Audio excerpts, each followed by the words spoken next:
Tashidelek and welcome to Tibet This Week, where we bring you weekly news edition on Tibet, His Holiness the Dalai Lama and Central Tibetan Administration.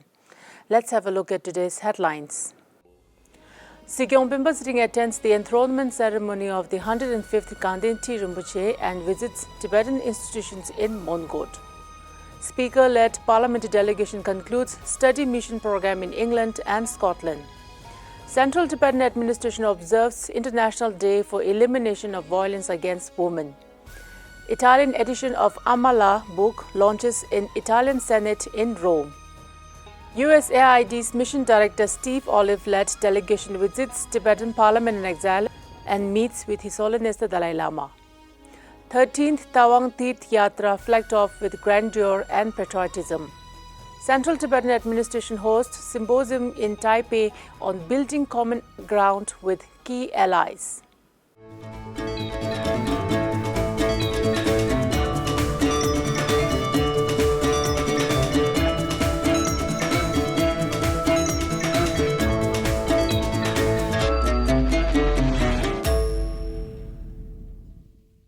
On Tuesday this week, Sikyong Penpa attended the enthronement ceremony of the Sharpa Choje Rinpoche Jizun Lobsang Doji Pel Sangpo as the 105th Gandhi Tipa at Mundgod Tibetan settlement in Karnataka. Appointed by His Holiness the Dalai Lama on November 2nd, Rinpoche now serves as the regent of Chamgyöncho Gyalpo Tsongkhapa, founder of Gelug School of Tibetan Buddhism. The ceremony featured a grand procession and teachings by Rinpoche on Tsongkhapa's Lamrim. The Gelug School is set to offer a long life prayer to the new Gandhi Rinpoche the following day. On Wednesday, Sikyong Penpa, also the Kalun of Department of Religion and Culture, attended the long life prayer ceremony for the 104th and 105th Gandhi Tipa at Gandhi Tidokang. Organized by the International Gelug Foundation, North America Gelug Mölam Committee and CTA, the event included mandala offerings by Sikyong and Kandesharje Abbot and Yangde Rinpoche. Attendees also included Tibetan Justice Commissioner Tenzin Lungdok, parliamentarians, representatives from Tibetan Buddhist schools and Tibetan civil society. Sikyong Penpa began his official visit to the Tibetan settlements in Mundgod after the long live prayer ceremony at Gandhi Tidokang. At Samboda Tibetan School, he inspired students to embrace their heritage and role in preserving Tibet's environment as the water tower of Asia. He emphasized education as a tool for safeguarding Tibetan culture and sustainability. Sikyong engaged with Tibetan community, paid tribute to martyrs at the Ex-Servicemen Welfare Association, and acknowledged Menzi Kang's efforts in preserving Tibetan medicine. He also visited other Samboda Tibetan schools, Sakya Monastery, Nyingma Monastery and Kande Lachi Monastery, where he urged monks to uphold Tibet's spiritual and cultural heritage. On November 19, a Tibetan Parliament-in-Exile delegation led by Speaker Khenpo Sonam Tempel and MP Dawat Tsering and Rasa Sonam Nubo continued their UK visit, meeting leaders like House of Commons Speaker Sir Lindsay Hoyle, Baroness Julie Smith and Lord David Alton. Discussions centered on UK legislative processes, Sino-Tibet dialogue, and adopting a policy similar to the US Resolve Tibet Act. Speaker Tempel urged stronger international support for Tibet, highlighting China's human rights violations in Tibet. The delegation met with UK officials on November 20th, including advisor David Torrance and MPs Dan Carden and Blair McDougall, and participated in a roundtable with all-party parliamentary group on Hong Kong and Uyghurs. They explored advocacy and legislative tools to support marginalized communities.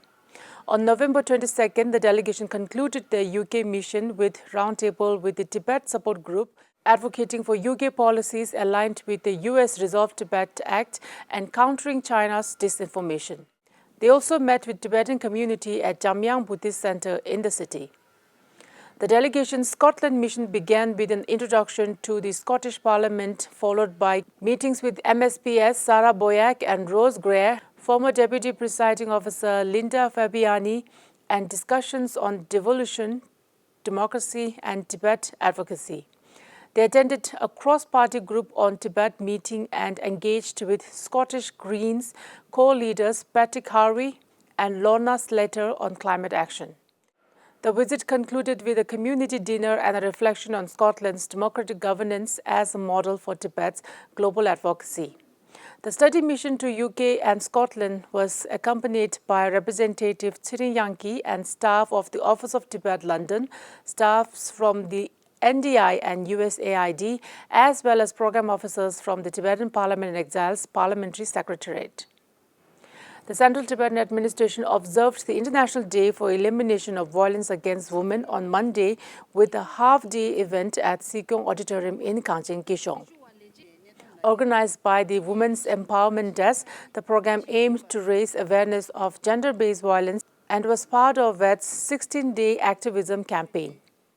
Chief guest Kalun Domagiri emphasized the need to address gender violence within the Tibetan community, challenging misconceptions and urging collective responsibility to promote safety, equality, and support for victims. The event concluded with engaging activities including quizzes, a poster competition, and an outfit challenge, reinforcing the importance of eliminating violence against women.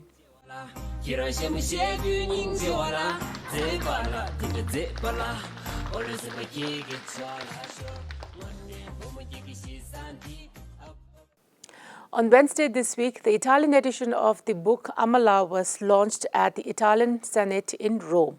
Representative Tille Chukki from the Office of Tibet in Geneva expressed her gratitude to the author and all Tibet supporters, stressing the need for continued international backing for Tibet's struggle for justice and freedom. Kasur Jezumpema, former cabinet minister and younger sister of His Holiness the Dalai Lama, highlighted the importance of translating the book into other languages to raise global awareness about the Tibetan cause. The event also featured speeches from NGRD Prayamo, chair of the Italian Parliamentary Group for Tibet, Elena Malvasi, vice chair, and Kasur Tsering, underscoring Italy's support for Tibet. On Monday this week, USAID Mission Director Dr. Steve Olive, accompanied by key USAID officials, visited the Tibetan Parliament-in-Exile in Dharamshala. The delegation was received by Deputy Speaker Domatsrin Tekang, and the delegation toured the Parliament Hall and engaged with standing committee members.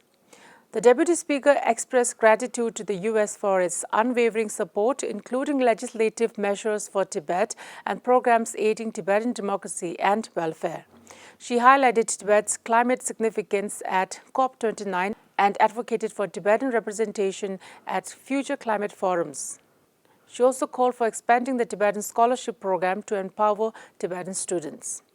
Later that day, USAID, in partnership with the Tibet Fund and Central Tibetan Administration, launched a 5-year Tibetan economic, social, and cultural program at the Tibetan Institute of Performing Arts. The program aims to bolster Tibetan resilience in India and Nepal. The launch, officiated by Dr. Olive, the Tibet Fund President Bob Ankerson, and officiating Sikyong Thalam Doma Changra, featured presentations from CTA leaders on education, healthcare, and economic development.